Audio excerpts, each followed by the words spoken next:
Hey guys and gals, it's me Subidea Rocket, and today I'm gonna be watching Transformers Revenge of the Fallen.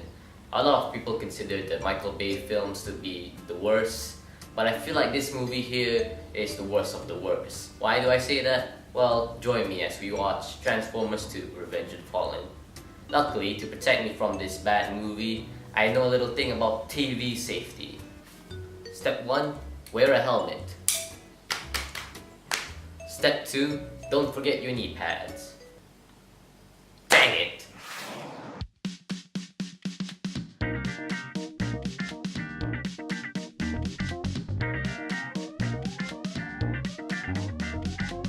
So this entire movie starts off with, oh yeah, I forgot about the spoiler warning. Hey Lena, is the spoiler warning working yet? Yeah, but there's a slight flaw. What do you mean there's a slight flaw?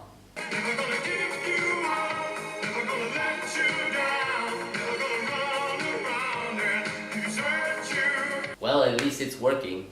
So like any movie ever, we start off with logos. And wait a second, DreamWorks, the same people made Shrek, Madagascar, and all those other animation films? They were involved with this? So after those logos, we start off in the beginning of time, where we find out that Transformers actually been on Earth before. This always confused me, the whole thing of Transformers being on Earth beforehand. It always confused me, and they try to make it like it's a big deal and all that in this movie, and then later on in the other movies. They're even gonna make a spin-off set in the past, you know, the Bumblebee movie. I know that movie's gonna be pretty promising, but yeah, it's just confused me. Kudos to you if you actually know what all this is actually about, how you can understand this. So after the flashback, we cut to the present with some badass music.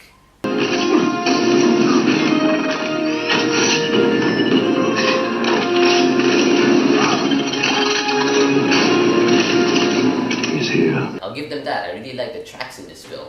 Now we start off our first battle, and I'm already saying, what's going on?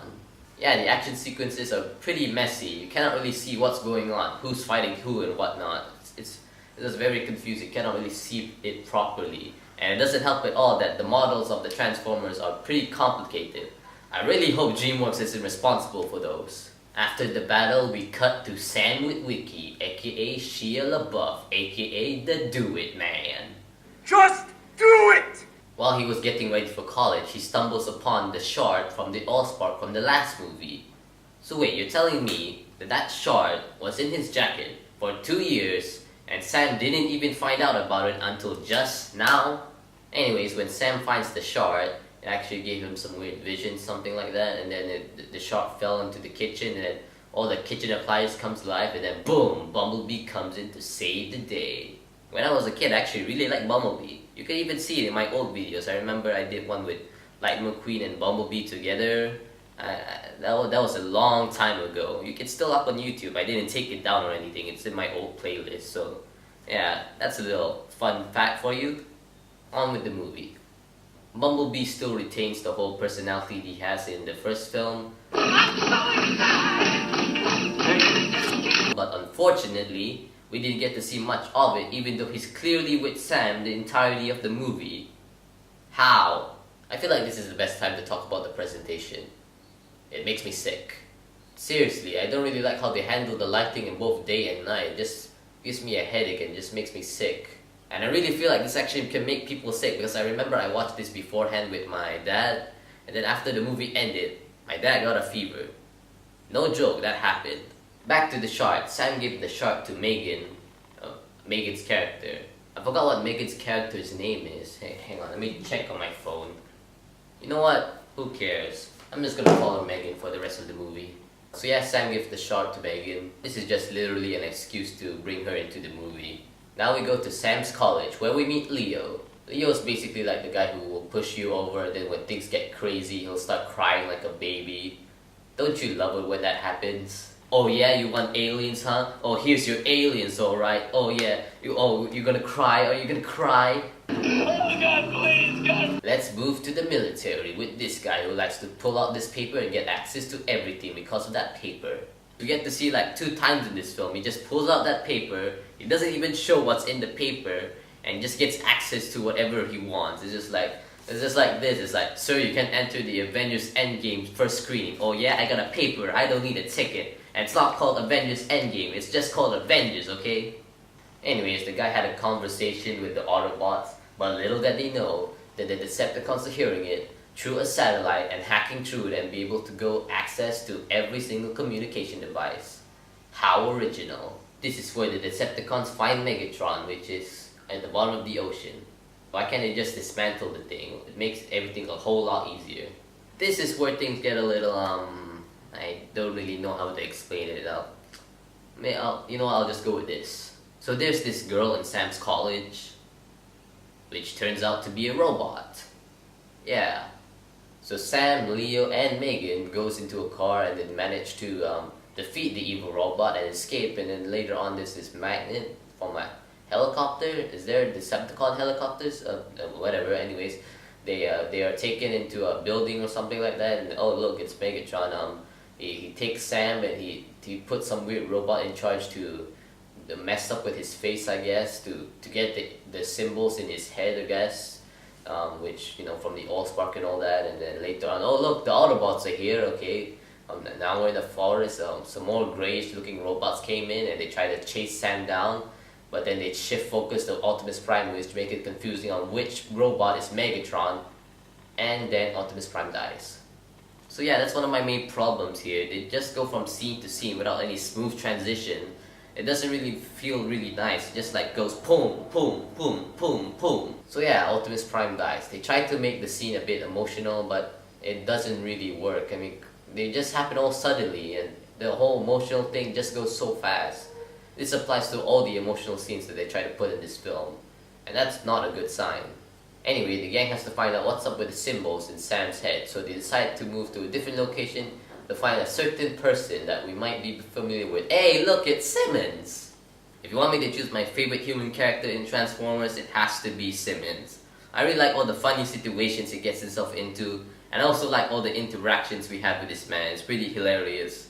So yeah, I'm surprised he's even the ones that still around in the Transformers franchise. It's pretty surprising. Why can't we make him the main character? I'm pretty sure that will make it sell even more. Although they kinda overdo it with his character in this film. Seriously, there's one scene where we get to see his...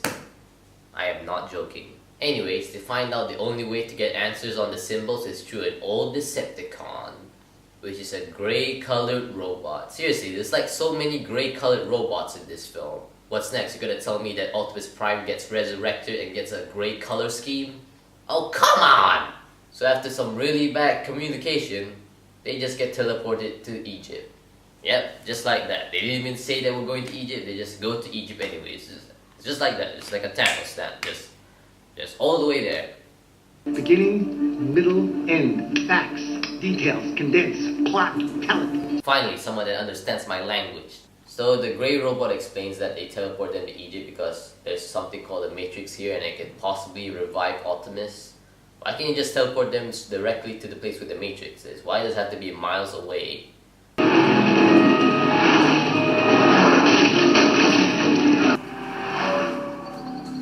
Wait, what? That was fast. They didn't even show where the cops lose them. They just appear to be hiding already. That's odd. Anyways, one day later, they finally arrive in where the Matrix is.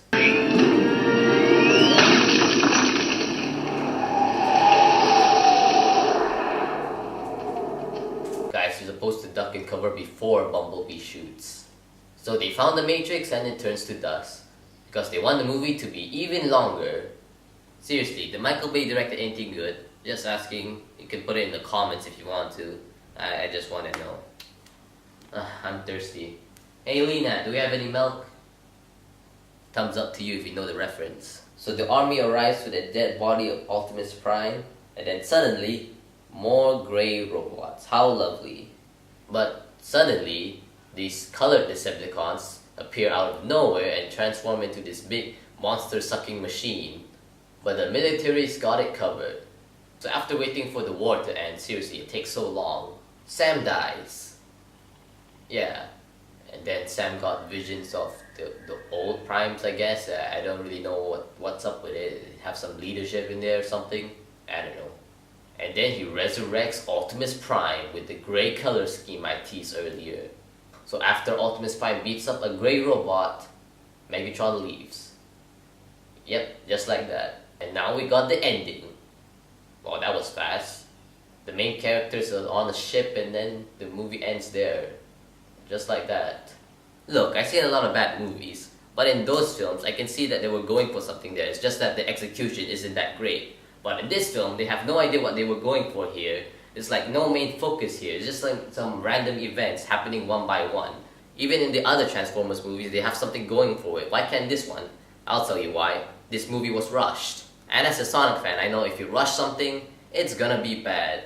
And this is one of the examples of it. So, that's all for my review. So with that said, alright guys and gals, thank you for watching this video. I hope you enjoyed it. So I have nothing else to say. Just look forward for the videos coming up. So until then, rock it on. This is tiring. I need to go get some milk. And so comes the end. The end of a review of a bad movie. With this, I send a message to my creators. Please make the Bumblebee movie be good.